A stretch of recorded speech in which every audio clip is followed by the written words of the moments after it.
안녕하세요, 작게봅니다. 지난 영상에서는 제가 위반 건축물 자신 있으면 사라 이렇게 말씀을 드렸어요. 가능하면 사지 않는 게 좋다라고 말씀을 드렸습니다. 근데 위반 건축물이 있는 빌라를 최근에 등기를 마쳤습니다. 오!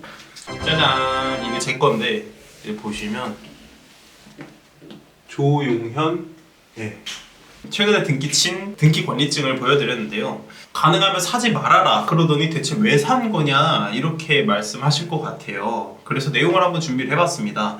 제가 산 곳은 아시를 통해서 확인하면 이쪽에 해당을 합니다. 여기는 무아주택 선정지입니다. 사실 저는 무아주택 이슈가 있기 전부터 이 인근을 좀 유심히 지켜보고 있기는 했습니다. 왜냐하면 일단 노후도가 매우 높은 편이었기도 했고 정부에서 관심을 가지고 있던 지역이었기 때문이기도 합니다. 무아주택 선정하기 전부터 여러 가지 말들이 좀 나오고 있긴 했었어요. 그 중에서 위반 건축물을 산 이유가 뭐냐면 일단 저렴합니다. 그게 가장 큰 이유고요. 갭 차이가 얼마 나지 않았기 때문에 제가 매수를 하게 됐습니다. 그래서 무아주택이 뭔데? 이렇게 또 생각하실 수도 있을 것 같아요. 그래서 제가 무아주택에 대한 거를 간단하게 좀 설명을 드려볼까 합니다.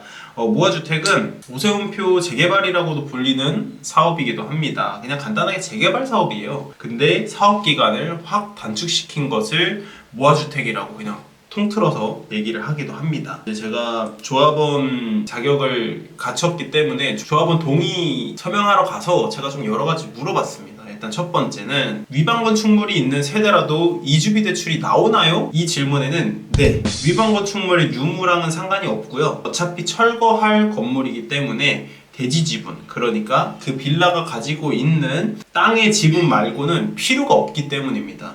그래서 이주비 대출이 나오기 전에 감정평가사가 그 감정을 먼저 하고 감정평가 금액의 40% 정도가 이주비 대출로 실행이 가능하다고 합니다. 투기과열지구이기 때문에 40%가 가능하다고 얘기를 들었고요. 50%까지 가능할 수도 있다 이러는데 그걸 높게 잡아서 예산을 측정하는 것보다 오히려 낮게 잡아서 예산을 측정하는 게 좀 더 유리하니까. 그리고 감정평가 금액이 어떻게 나올지 모르기 때문에 최대한 빡빡하게 준비를 좀 해야 될 것 같습니다. 그리고 두 번째, 입주 시점은 언제일까요? 지금부터 한 5년 정도 생각하면 된다고 하는데요. 제가 갔을 때 동의율이 65%까지 나왔다고 하더라고요. 보통 재개발 사업 같은 경우에는 10년에서 길게는 15년까지도 걸리기도 합니다. 근데 한 번 사두면 진짜 나중에 자녀들한테 입주해라 라고 얘기를 해야 될 만큼 정말 오래 걸리는 사업이 재개발 사업이에요. 근데 5년밖에 안 걸린다? 되게 신기하지 않나요? 그래서 저는 좀 이거를 100% 신뢰하진 않습니다. 물론 가능하면 너무 좋죠. 저 같은 경우는 한 7년 정도?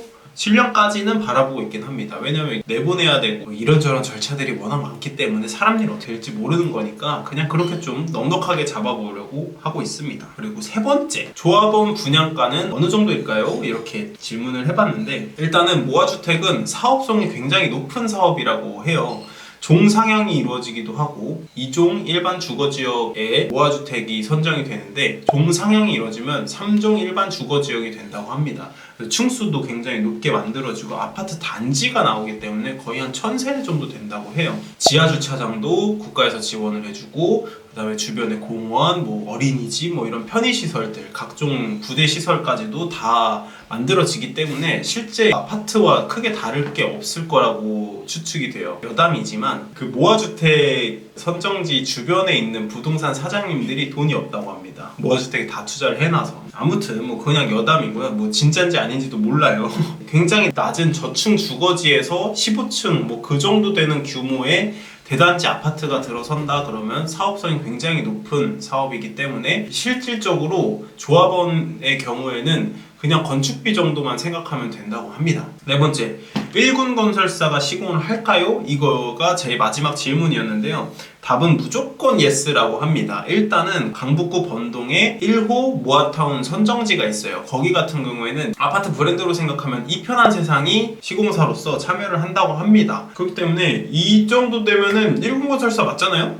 그리고 조합원분들이 1군 건설사가 아니면 시공을 맡길 이유도 없고 만약에 시공을 맡긴다고 하더라도 규모가 작은 사업이 아니라서 이거를 감당할 수 있는 소규모 업체들은 아예 덤비기도 힘들 거라고 생각을 하더라고요. 그래서 그만큼 경력이 좀 있고 그런 1군 건설사들이 대거 참여할 가능성이 높다 이렇게 얘기를 들었습니다. 이렇게 해서 제가 위반 건축물을 산 이유에 대해서 말씀을 드렸는데요. 이전 영상에서는 철거해서 원 시세대로 받아서 뭐 그런 쪽도 말씀을 드렸지만 위반 건축물 투자하는 데 있어서도 괜찮은 팁이 될 수도 있다. 이런 사실을 좀 말씀을 드리면서 제가 아는 지식들을 좀 말씀드리고 영상 마치도록 하겠습니다. 모아타운 또 관심 있으신 분들은 한 번쯤 그냥 알아보시는 거 개인적으로 추천드릴게요. 영상 여기서 마치겠습니다. 감사합니다.